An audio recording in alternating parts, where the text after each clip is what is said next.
대선에 패배한 책임을 지고 송영길은 물러났고 문재인 대표는 뭐 당이 굉장히 어려움에 처하니까 그 책임을 지고 물러났고 지금까지 선배 대표들은 당이 노란의 위기에 처했을 때는 선당 우사하는 정신으로 다 자신을 먼저 버렸죠.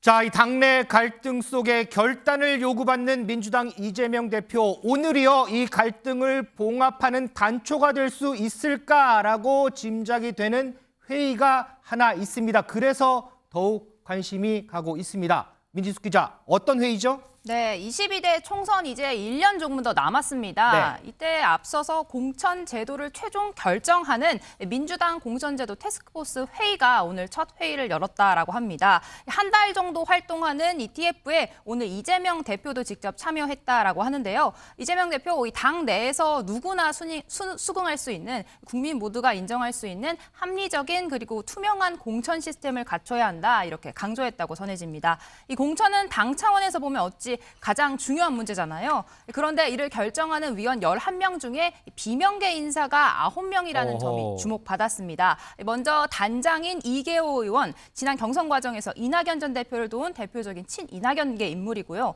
또 부단장인 김태호 의원, 친문계 인사로 분류되는 인물입니다. 어제 김남국 의원은 한 인터뷰에서 공천을 공정하게 하겠다는 것을 강하게 천명한 것으로 이해해주면 좋을 것 같다, 이렇게 전하기도 했습니다. 자, 공천 TF에 소속된 비명계 의원들, 이계호 의원, 정태호 의원 포함해서 여기 노란색으로 표시된 의원들이 이른바 비명계로 불리는 의원들입니다. 위원 11명 중에 9명이 비명계로 배치가 돼 있습니다. 김준일 에디터. 예. 자, 이렇게 대부분을 비명계로 배치를 했다. 당내 갈등 봉합을 위한 그런 차원일까요? 아니면 다른 의미가 있는 걸까요? 두 가지가 다 있는 거죠. 예, 봉합 차원도 있고 또 하나는 이거는 대표직을 계속 가겠다라는 메시지로 해석이 될 수가 있습니다. 그러니까 이런 문제가 뭐 비명계에서 공천을 못 받을 것을 당신들이 두려워하는 거 아니냐. 네. 내가 공천대 어느 정도 보장해 줄 테니까 대신에 나를 대표로 인정해 달라라는 메시지나 마찬가지예요. 그러니까 이게. 그러니까 왜 그러냐면은 대표 자리만 쥐고 있으면 사실은 어떤 식으로든 당을 본인이 원하는 방향으로 이제 방향성을 좀 이끌 수가 있거든요. 그러니까 이거는, 그러니까 문제는 뭐냐면은 일부에서는 공천에 대해서, 비명계 중에서는 공천에 대해서 염려하시는 분도 있지만은 일부는 이재명 대표 체제로는 아예 총선을 치를 수 없다. 대표가 내려와야 된다라고 생각하시는 분도 있어요. 공천이 아니고 이 총선 예. 전체를 본다. 그렇죠. 예. 그러니까 이거 이재명 대표 체제는 공멸이다라고 보시는 분들한테는 이게 만족할 수가 없는 부분이죠. 그러니까 지금 게다가 이재명 방탄이라는 거대한 프레임을 해소하는 게 아니라 지금 공천 문제로 갑자기 들어가 버리면은 이게 당이 쇄신하는 모양새로 보일 것이냐에 대해서 비명계 쪽에서는 또 상당히 우려하시는 분들도 많은 걸로 알고 있습니다. 자, 김성수 변호사. 오늘 또 주목되는 일정이 하나 있어요. 잠시 후 오후 4시에 이재명 대표가 당원들과 대화의 시간을 가질 거라고 해요. 최근에 강성 지지자들 상당히 비판 많이 받는 상황이잖아요. 이런 상황에서 당원들과 대화에 나선다. 어떤 얘기가 나올까요? 예, 이재명 대표가 어제 SNS에 이런 글을 올렸습니다. 당원 여러분과 함께 진솔한 이야기 나누고자 한다. 3월 14일 오후 4시 당원존에서 기다리겠다. 이렇게 하면서 유튜브 채널 이재명 TV에서 생중계를 예정한다. 이렇게 이야기를 했습니다. 그리고 이 글과 함께 지금 화면에 나오고 있는 저 사진이 같이 이제 올라온 겁니다. 그리고 여기에 보면 당원존 라이브 주제로 결국에는 아프다 많이 아프다, 좌표 색출, 청원에 대한 입장, 4.5 재보궐선거, 이렇게 4가지가 있는데 네. 이게 이제 주제겠죠. 그래서 아프다 많이 아프다 같은 경우에는 체포동의안의 이탈표가 굉장히 많았지 않습니까? 네. 그러다 보니 그에 대한 소회를 조금 밝히지 않을까, 이렇게 예상이 되고 있고, 이제 좌표 색출 같은 경우에는 이 체포동의안 이탈표 관련해서 이제 비명계 관련 색출 이런 것들이 굉장히 좀 인터넷에서 많은 움직임이 있었습니다. 그렇다 보니까 그에 대해서 어떠한 의견을 조금 이재명 대표가 알리지 않을까 생각이 되고 있습니다. 그리고 청원에 대한 입장 같은 경우에는 민주당 국민응답센터에서 이제 5만 명의 청원이 넘어가면 답변을 하게 돼 있는데 그에 대한 답변을 할 것으로 보이고, 재보궐 선거 같은 경우에는 이번 재보궐 선거에 대한 이제 당 대표로서의 입장을 알리지 않을까 생각이 됩니다.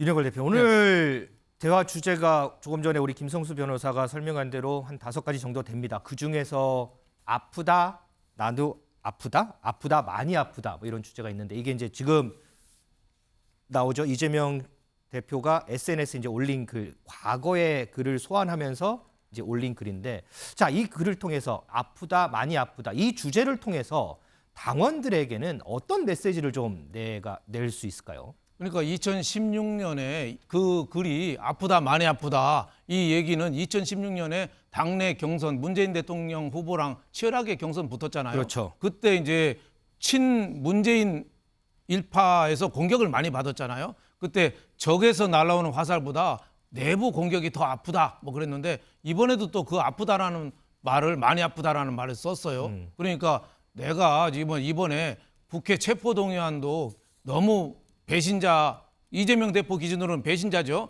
한 30여 명이 어떻게 보면 이탈표가 나왔잖아요. 네네. 그리고 지금 비명계가 지금 퇴진하라 총선 치를 수 없다 이런 목소리가 자꾸 높아지잖아요. 그러니까 지지자들을 향해서 호소하는 거죠. 내가 대통령 선거에 져서 어떻게 보면 정치 보복으로 사법적으로 이렇게 핍박을 받는데 어떻게 보면은 그 정부 여당 검찰의 공격보다 내부 공격이 더 아프다. 앞으로 체포동의안 또 오고 여러 가지 정치 일정이 있는데 내부 공격을 좀 하지 말고 나를 중심으로 좀 뭉쳐달라. 뭐 이런 얘기죠. 근데 우리 김준일 에디터는 이런 이 대표 메시지가 어떻게 효과가 있을 걸로 보세요? 효과가 없죠. 왜냐하면 없어요? 이 메시지의 방향성이 누구한테 가는 거냐라고 했을 때는 이거는 지지자들 보라고 하는 거예요. 그러니까 비명계한테 아프다, 많이 아프다. 내가 이재명 대표가 이러면은 많이 아팠어요. 이렇게 나올 거냐고요. 그러니까 이거는 그러니까 사실은 감성 정치입니다. 대중동원 정치고 감성 정치이기 때문에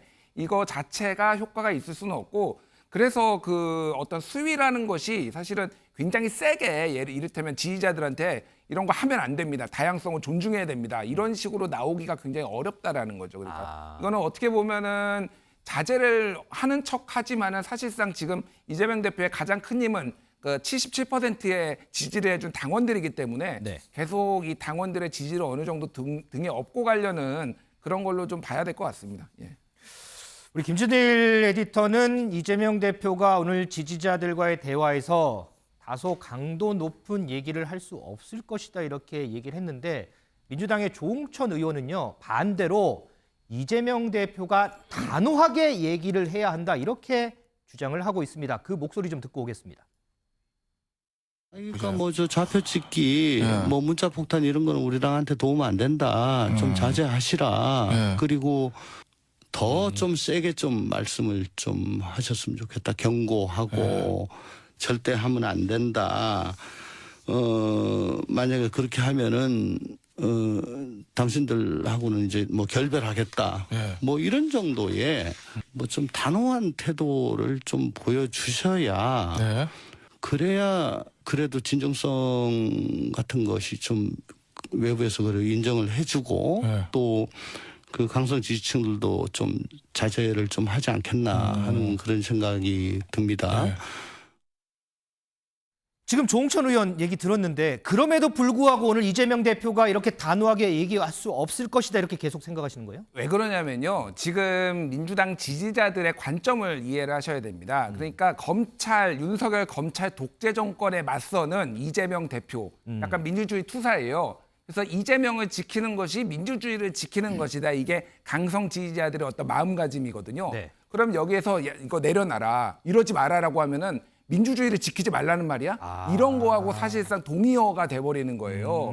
그러다 보니까 그렇게 얘기를 하는 것 자체가 이재명 대표도 힘든 것도 하나가 있고 아까 말씀드렸듯이 지금은 이재명 대표는 사면 초과고 지금 본인한테 가장 큰 힘이 되는 건 당원들의 지지거든요. 그렇다고 봤을 때 여기에서는 저런 식으로 이게 민주주의를 위협하는 거다. 다양성을 존중해야 된다라고 그 정도 수위까지 말하기는 상당히 어렵지 않을까. 저는 그렇게 보는데 우리 정치고수 윤영교 대표님은 좀 어떻게 보시는지 이재명 대표의 발언 수위.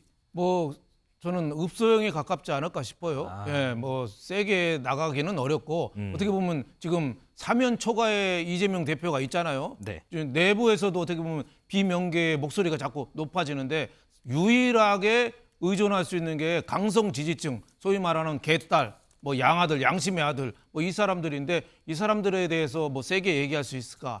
읍소하고 어떻게 보면은 여러분들 때문에 민주주의가 산다. 내가 산다. 뭐 칭찬 많이 해주고 다만 뭐 절제에 있는 뭐 행동이 좀 필요한 것 같다. 뭐 이런 식으로 애둘러서 얘기하면서 두루뭉술하게 넘어갈 것 같다. 이런 생각이 듭니다. 오늘 4시부터 이 대화가 시작된다고 하는데 저희도 그 부분 좀 지켜봐야 될 것 같습니다. 민지숙 기자, 지금 우리가 이제 지지자들 얘기하고 있는데 일부 강성 지지자들 막 전화하죠, 문자하죠. 그것도 국회의원 그 당내 의원들 직접적으로 핸드폰으로 하기도 하고 의원실에도 하기도 하고 막 그러잖아요.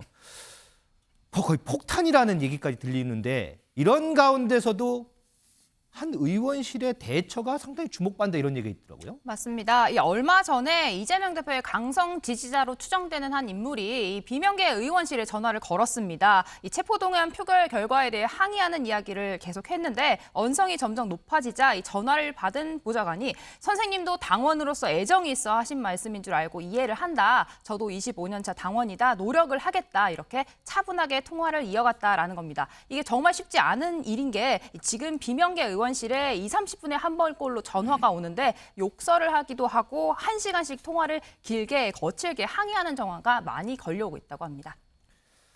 자, 이 당내 TF의 총선 TF의 비명계 의원들을 참여를 시키고 그리고 이 지지자들과 대화의 시간을 또 마련하는 이재명 대표. 자, 이런 것들이 어떤 결과로 귀결이 될지 이 부분도 좀 지켜보도록 하겠습니다.